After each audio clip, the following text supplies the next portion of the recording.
When Tony Blair swept into power 20 years ago with the promise things can only get better, love for Labour was at an all-time high.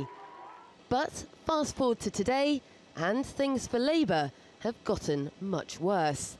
We asked former Labour leader Neil Kinnock why.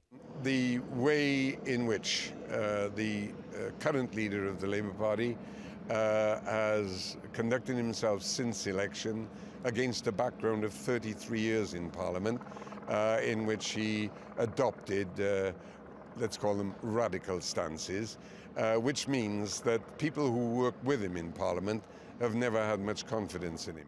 Just across the river from Westminster, and you're in the heart of a London Labour stronghold. The sitting MP, Kate Hoey, has held the seat for almost 30 years. She was also a face of the Leave campaign in the recent EU referendum. But voters in the capital were overwhelmingly pro-Remain. In what's been dubbed a Brexit election, this part of London is a great example of the challenge Labour now faces.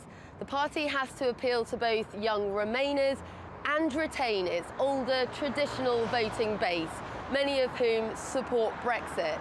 Now that split extends across the country, and leader Jeremy Corbyn needs to capture votes from both sides to stand any chance of winning. Long-term Labour voters like Kenneth and Mary say they've become disillusioned. Oh, really, I want to vote Labour. But until something's sorted out with them and getting their acting together, I ain't got no confidence. I don't think Labour's got a party behind them.